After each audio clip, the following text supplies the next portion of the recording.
โอ้ประสาทไปขึ้นมางามแท้อิจฉาเขาอยากบาละก็เลยใส่รองเท้าแกกระถือ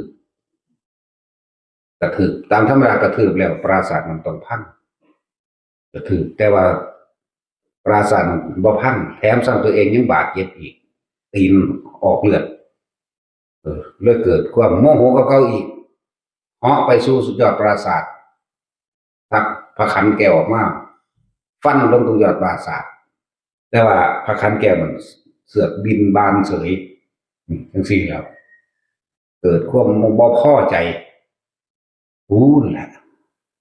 เหาะกลับไปที่เมืองของตนเมืองปัญจารนครไปสั่งเอาวิสรว่าให้ไปร้อยหูพระเจ้าพิมพิสารมาเดี๋ยวนี้เสียงมันดังเปรี้ยงป้างคือโค้งมาพระเจ้าพิมพิสารเกิดความคันครามสยดสยองก็เลยมาพึ่งพระพุทธเจ้าแหละมาหาพระพุทธเจ้าอยู่ที่เด้วัดที่เด้เชตวันมหาพุทธเจ้าเชตวันเสียงวิสรอันนั้นมันแหกอากาศแหวกอากาศมาสนั่นวันไหวตึงตั้งมาก็เข้าไปนั่นพระพุทธเจ้าเลยพระตวิสรมาหอดตึก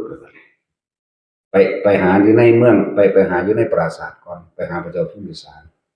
บ่เห็นพระเจ้าพิมพิสารกับทำไล่อย่างต่างๆอยู่ในห้องนั่นมันก็ได้กินอยู่ก็นั่งมาวัดเทตวันก็จะมาเอาหัวพระเจ้าพิมพิสารมาตักพระพุทธเจ้าก็ถามว่ามหาบพิตรยังว่าบ้านคันครัวคันคามอยู่คันคามอยู่พระเจ้าข้านะมีความคันคามอยู่ว่าสันแต่ว่าถ้าจักให้ครัวตายก็ไม่ได้ครัวแต่ว่าแบบบันคันครามในบางอย่างก็ต่อมาถึงประตูวัดเชตวันนะพระพุทธเจ้าทรงจักแก้วไปปราบวิสรอย่างละล่ะนี่ถ้าจริงจะฟังไว้เด้อเพิ่นก็ยังมีอาวุธคือกันของเพิ่นเป็นจักรเพชร